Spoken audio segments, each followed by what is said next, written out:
Good morning dear student. Today's topic is digestive gland. कौन कौन से ग्लैंड डाइजेस्टिव सिस्टम के अंदर एसोसिएटेड होते हैं?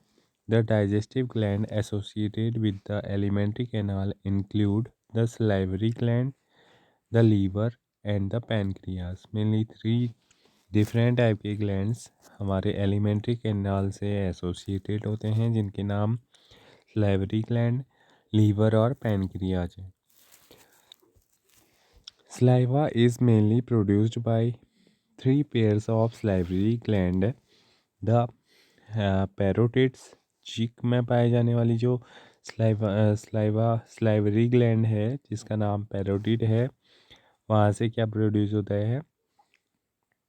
वहाँ पर एक ग्लैंड पाई जाती है। इसके अलावा द सब मैक्सिलरी, सब मैंडिबुलर लोअर जॉ में पाई जाती है, एंड द सब लिंगुअल कहाँ पाई जाती है? ब्लो द टंग, हमारी जीभ के नीचे। तो थ्री डिफरेंट पार्ट में स्लाइवरी ग्लैंड पाई जाती है, जिनके नाम पैरोटिड, सब मैक्सिलरी या सब मैंडिबुलर, और थर्ड वन इज सब लिंगुअल।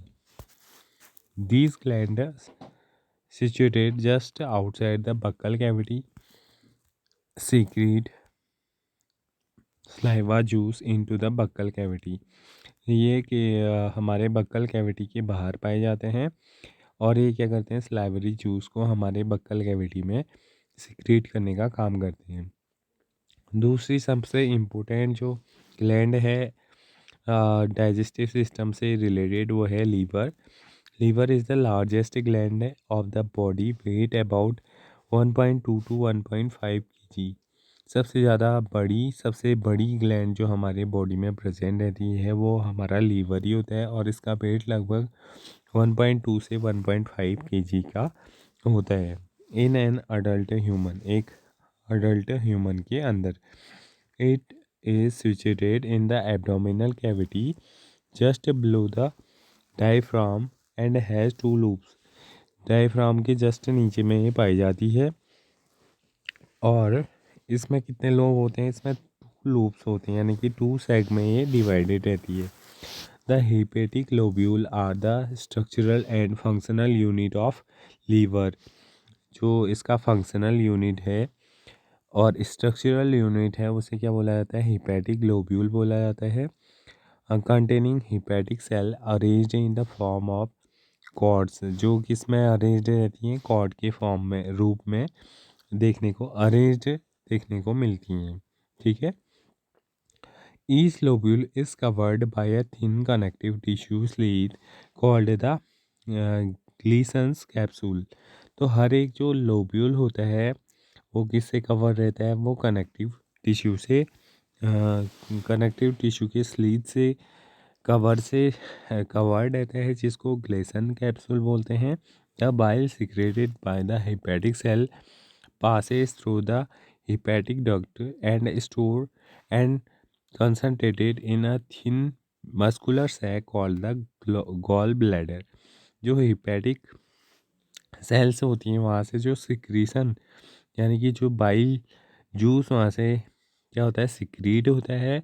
वो हिपैटिक डक्ट के द्वारा कंडक्ट किया जाता है, और उसको स्टोर करने का काम कौन करता है? एक मस्कुलर सैक, जिसको हम क्या बोलते हैं? गॉल ब्लैडर बोलते हैं। The duct of gall bladder along with, इनको सिस्टर डक्ट भी बोला जाता है, the hepatic duct form the liver from the common bile duct. Diagram 16.6 में हमें दिखाया गया है, जो लीवर है वहाँ पर, गॉल ब्लैडर है, वहाँ पर क्या होता है? गॉल ब्लैडर से जो डक्ट निकलती है और डक्ट जो लीवर से निकलती है, वो दोनों क्या होती है? एक कॉमन पैसेज बनाती हैं, जिसको क्या बोला जाता है? कॉमन हिपैटिक डक्ट बोला जाता है। ठीक है। जो डक्ट निकलती है लीवर से, उसे कॉमन हिपैटिक डक्ट बोलते हैं, और जो डक्ट निकलती है बाइल से, उसे कॉमन बाइल डक्ट बोलते हैं। दोनों क्या करती हैं? एक साथ मिल जाती हैं।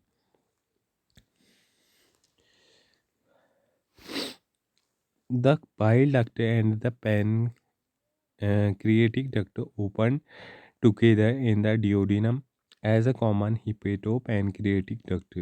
इसके आगे की ओर जो बाइल से डक्ट निकलता है और जो पैनक्रियास से डक्ट निकलता है वो दोनों कहाँ पर ओपन होते हैं, वो डिओडिनम में ओपन होते हैं, जिसको कॉमनली क्या बोला जाता है, hepatopancreatic duct, which is guarded by a sphincter called the sphincter of ODI.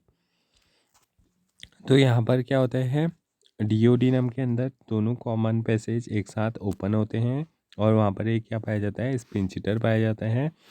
ये स्पिंचटर ओपन करने का काम करता है डक्ट को, और इसको क्या बोला जाता है, इसको स्पिंचटर ऑफ ओडी बोला जाता है। The pancreas is a compound both exocrine and endocrine elongated organ situated between the limb of C-shaped duodenum।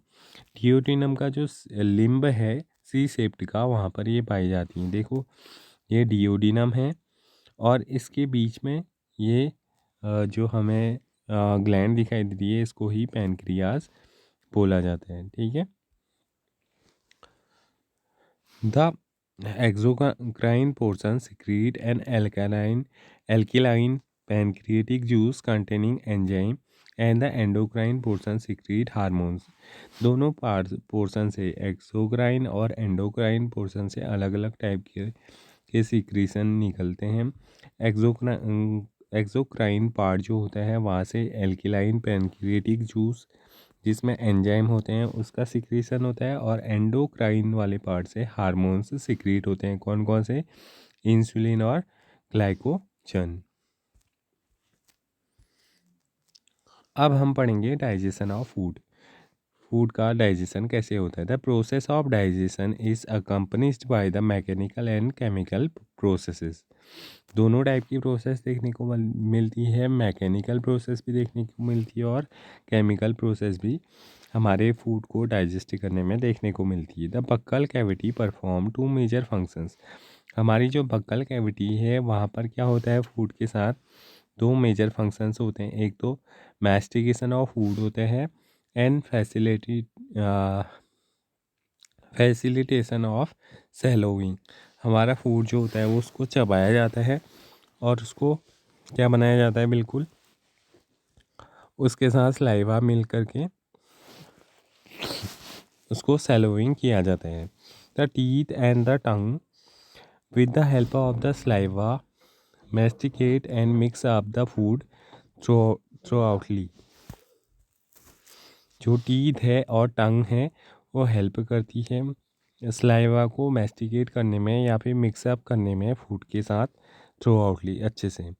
Mucus in saliva help in lubricating and adhering the masticated food particle into bolus. जो हमारी saliva है वो क्या करती है, saliva lubricate करती है food को, और जो मैस्टिकेटेड फूड है उसको एडहरिंग करती है, और इस प्रकार से जो फूड पार्टिकल्स हैं उनको कन्वर्ट करने का काम करती है इसमें बोलस में। The bolus is then conveyed into the pharynx and then into the oesophagus. इसके बाद जो बोलस होता है, जो चबा हुआ फूड, चबाया हुआ खाना होता है जिसमें म्यूकस भी और साथ में सलाइवा दोनों मिले होते हैं वो अब नेक्स्ट पार्ट की ओर बढ़ना स्टार्ट करते हैं। फर्स्ट में वो फेरिंग्स के पास जाते हैं, उसके बाद वो ओइसोफेगस में जाते हैं बाय swallowing और deglutitions. The bolus further passes down through the oesophagus by the successive waves of muscular construction called peristalsis. जो हमारी मस्कुलर मूवमेंट है, मस्कुलर कॉन्ट्रैक्शंस हैं, उनकी वजह से हमारा फूड क्या होता है, ओइसोफेगस से आगे की ओर मूव करता है। The gastro oesophageal sphincter control the passage of food into the stomach. अब क्या होता है, जो स्पिंचटर पाया जाता है गैस्ट्रो ओइसोफेगल स्पिंचटर, वो कंट्रोल करता है कि कितने अमाउंट में फूड पास करेगा स्टमक के अंदर। ठीक है।